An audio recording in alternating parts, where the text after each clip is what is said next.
Hi, how are you doing? It's me again. I am back.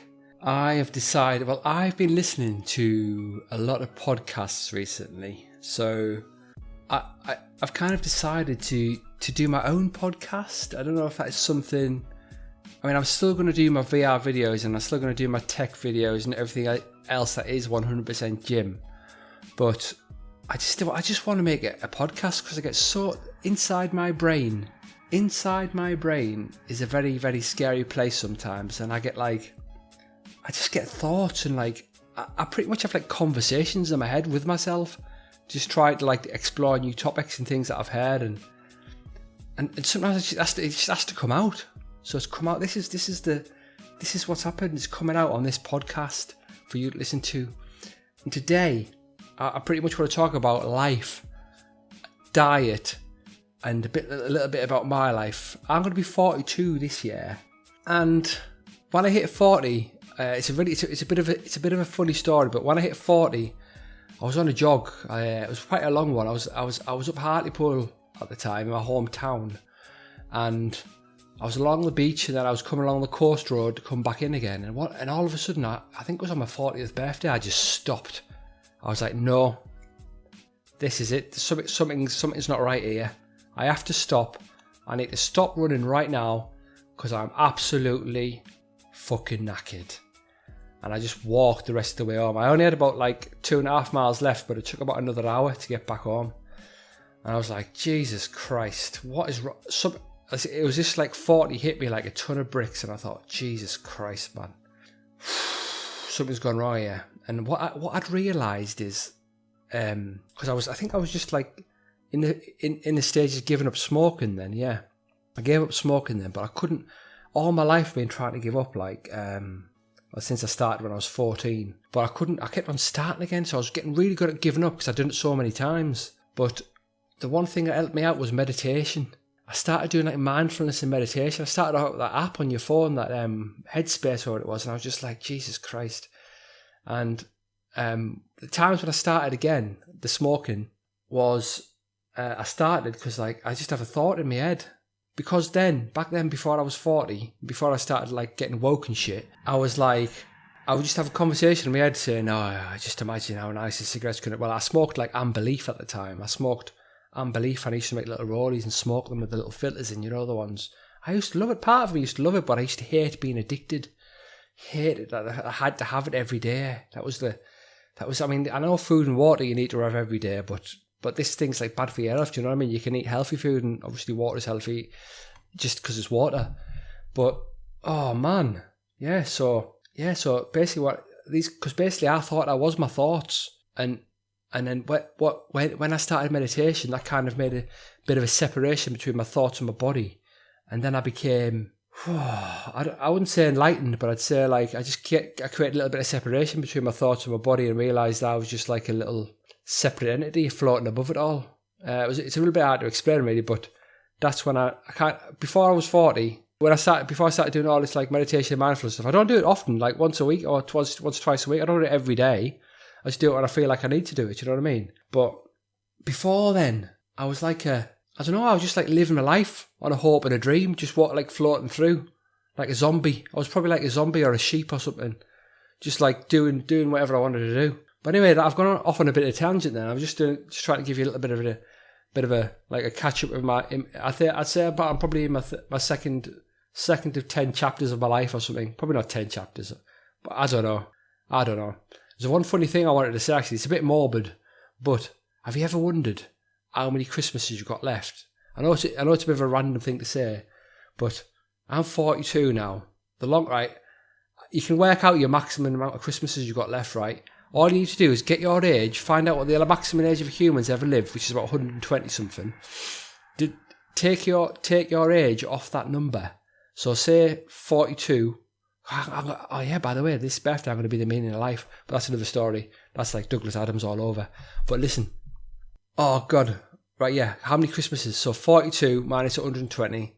What it is that's the maximum age you could live. So you can work out your maximum amount of Christmases you've got left. Yeah.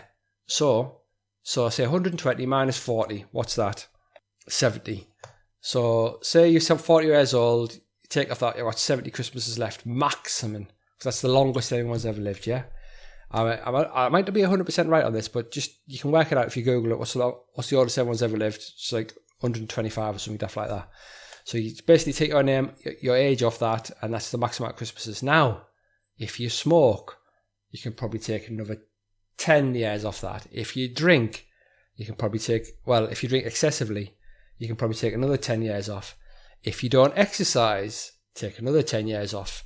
And then you can have like a guesstimation to how many Christmases you've got left. And I know this all sounds a little bit like morbid and everything, but if you think about it, your life's finite. It's not infinite. You're not going to live forever. Stop just living in your little bubble and remember, life's valuable.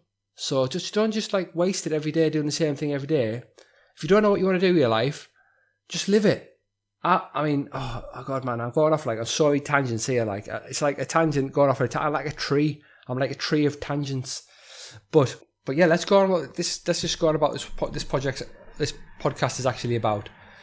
This podcast I was thinking about the other day because I have started like in this world of like. By the way, you are meant to listen to this podcast. Just don't stare at your phone. Just listen to it like, while you're in the gym or if you're in bed or wherever you listen. No, listen to the podcast. Just listen to it. Recently, I wouldn't say recently, probably the last year or two, I've kind of like, I tried to go vegan once. That lasted about a week. I was just trying just too extremely. So what I've decided to do is the way I look at it is we live a life. In the Western world, I know we're in the lucky part of we're in the top 10% of the world where we're in like the developed world, and everything's pretty abundant. And I know there's another 90% of the world that are just like dying, and they're all destitute, and they haven't got as many perks as like running water and flushable toilets and fresh water just out of a tap. They have to walk.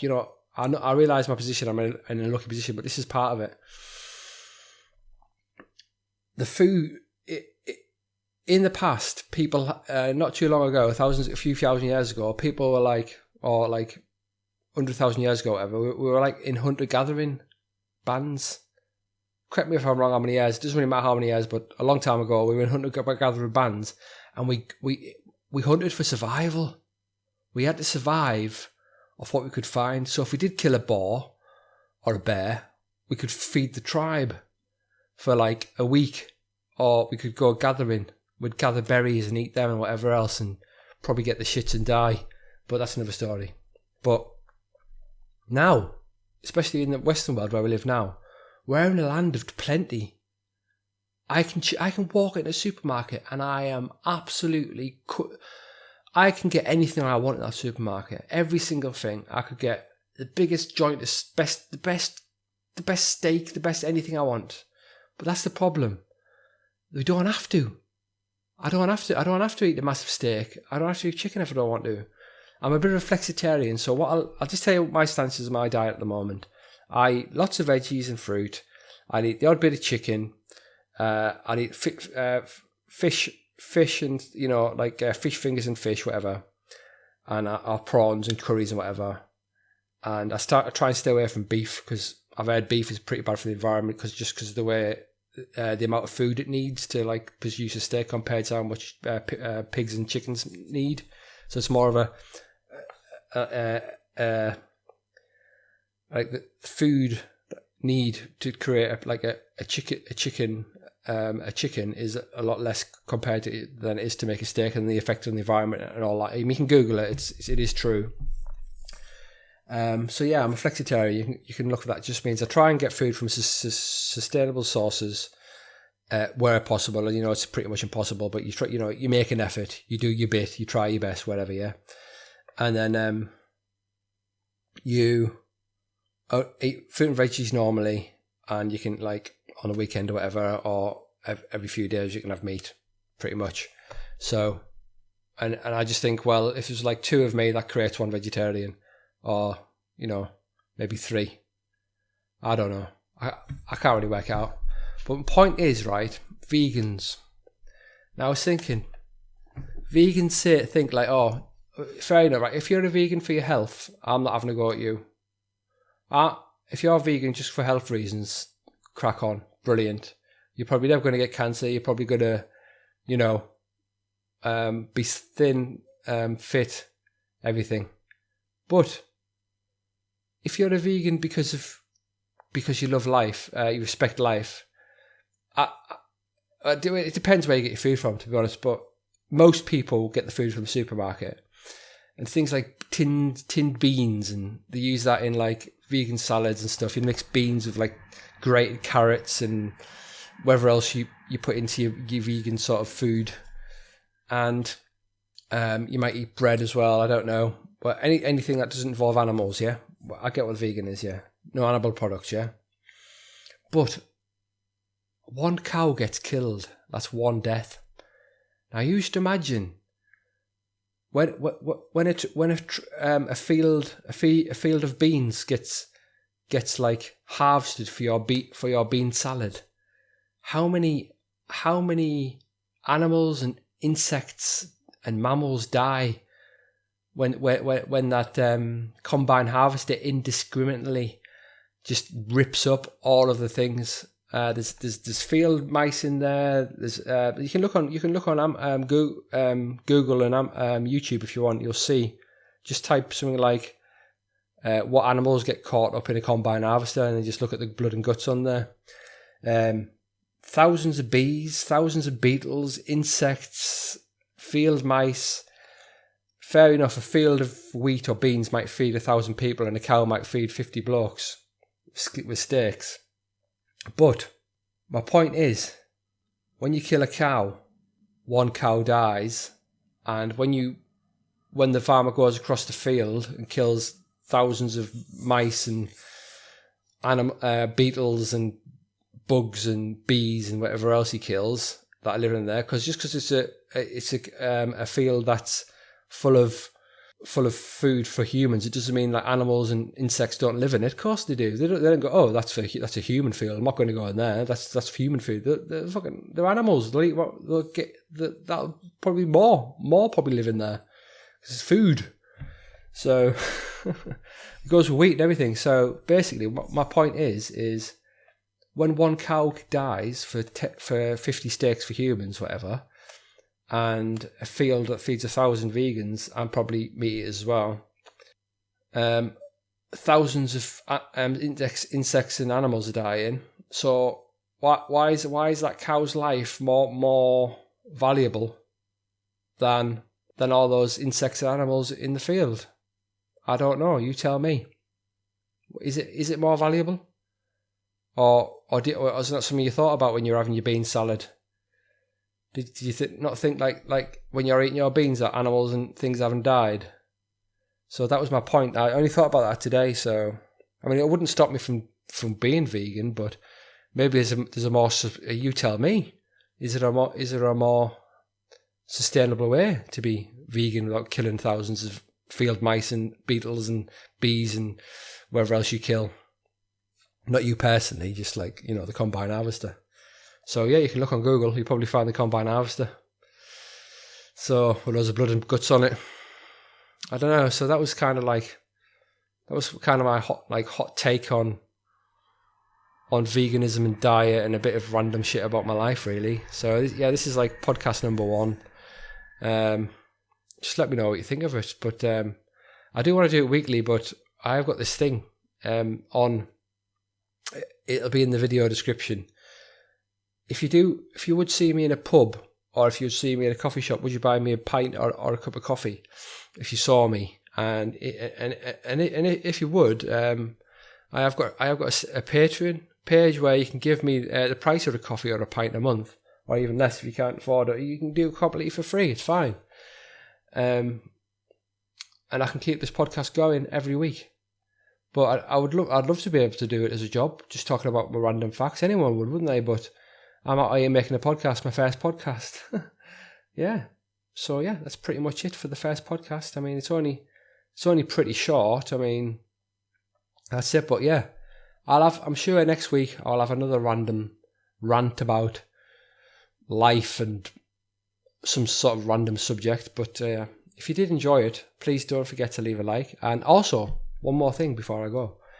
I want to make this podcast. I want to put this podcast onto an actual proper podcast place, like not just YouTube. So I know there's hundreds of them out there, but I don't even know what the best one is for someone starting out.